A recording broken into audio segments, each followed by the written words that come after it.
Right, you'll have to forgive me because I've got no PowerPoint or anything like that because I don't know how to use them.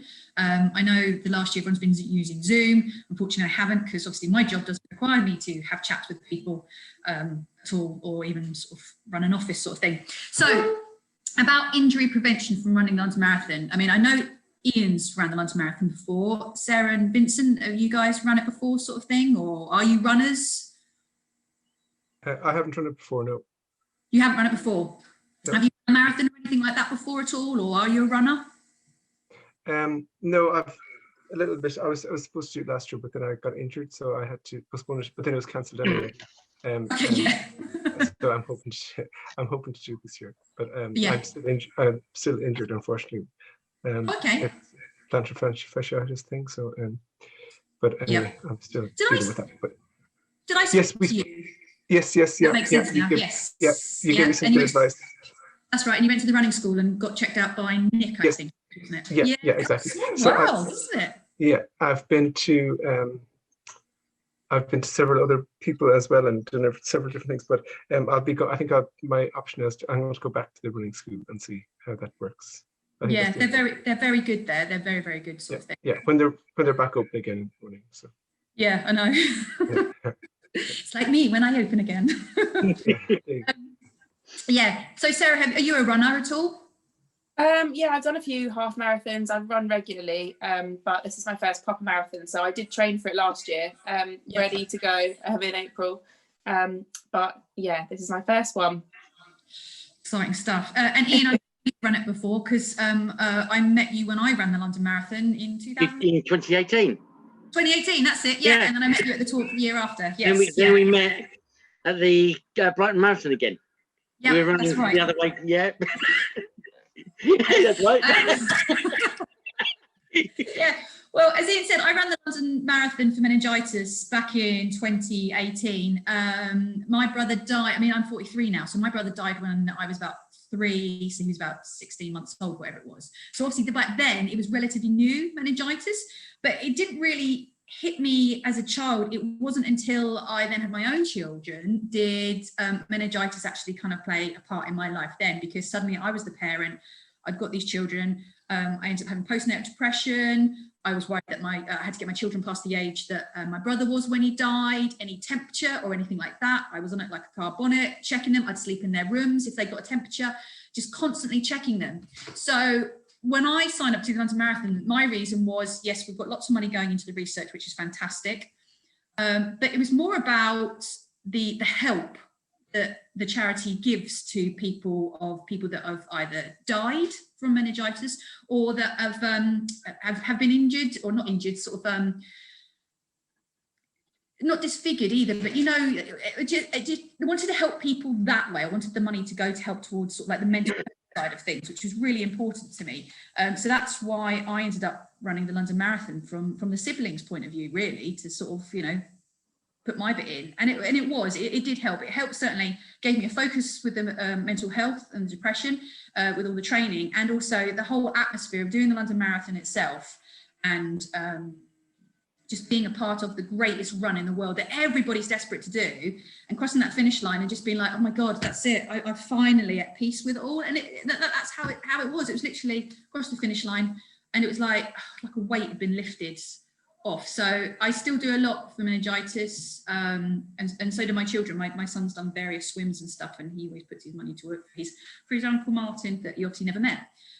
Sort of thing. So the things that I found when I did the London Marathon, I wasn't that disciplined, let's say. All I knew in my head was I had to get out and run. I had to get out and run, and every day I had to just get out and run, and I had no focus. But obviously, that was back then. Since then, I've trained in other aspects. I've become a biomechanics running coach. I've developed more of my sports injury side of things, and I seem to be attracted to more marathon runners and triathletes. So I've just thrown all my my learning into that side of things. So since then, I have learned a few things about why it went wrong for me in the London Marathon. I won't lie, the marathon will hurt. The training will hurt. But when you do it, just really enjoy it. You're not out there to get a PB. As you guys have said, this is your first marathon. So, you know, if you walk it, you're still going to get a PE, but the fact that a PB, but the fact that you're running the greatest marathon in the world that people are desperate to do is just amazing. So take lots of photos, have high fives with people, you know, for a minute, just almost like stop and take in the whole atmosphere, because all those people there, hopefully, fingers crossed, will be cheering for you. And if they're not cheering for you there, they'll be cheering for you on TV, or if you're doing the virtual run, they'll be cheering for you in the streets and stuff like that. You know, we've all got a purpose to do it for, sort of thing. So do it and be proud of it, but take every moment in, because it is an amazing event to actually take part of it. I personally will never be doing it again because it hurt like hell. And I won't lie.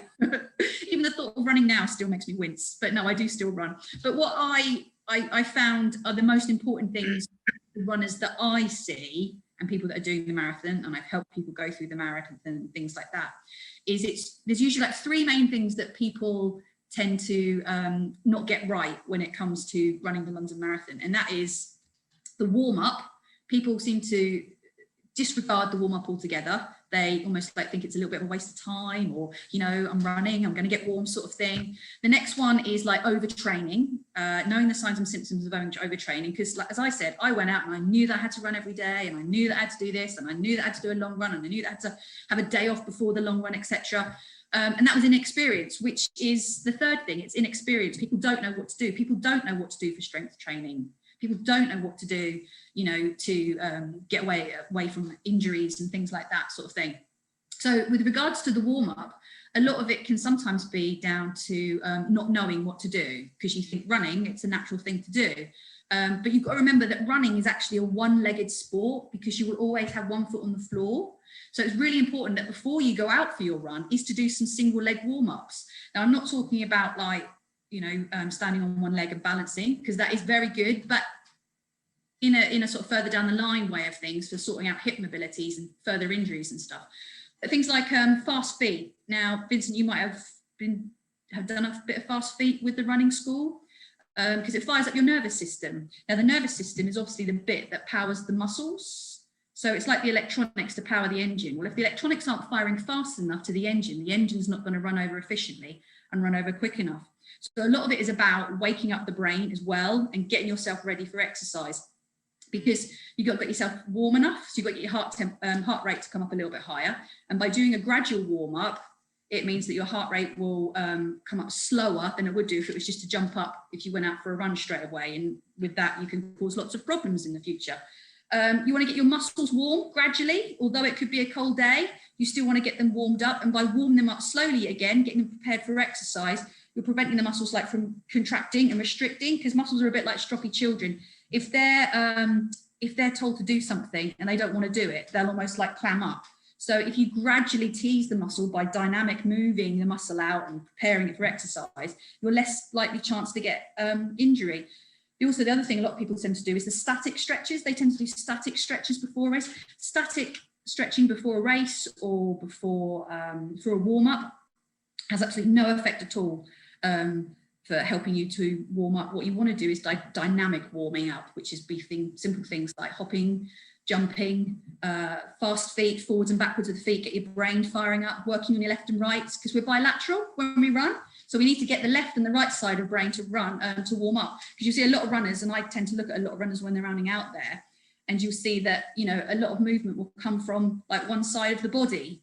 And that tends to have a knock-on effect for the rest of the body, because then it throws your mechanics out and then people get injuries on one side. So if you do get an opportunity like Vincent did to go and find a running technique coach, and I'm not talking about going see someone in a shoe shop who'll say, yeah, I think you need these trainers because you overpronate. The reason why you overpronate and stuff is because of the things that's going on further up the body. So you need to get your mechanics sorted. It's really well worth going to find, especially at the early stages of your marathon training, to find a running coach who can just have a look at you and just check out what you need. Because if you're running with, you know, an injury, potentially a looming injury, then for the next few months or however many months you're going to be training, you could end up, you know, putting more stress through that body and end up having to come out of the race because of the fact that you've just overtrained and overran in through that injury. So a good warm-up is what is needed. So for example, what do I need to do for a warm-up, Kelly? Well, before you go out, if you've got a crack or a line or tiles on the floor, or if you've done what I've just done here as a bit of an example, you probably can't quite see, put a bit of tape on the floor, a bit of masking tape. So we want to get our brain and our feet warmed up.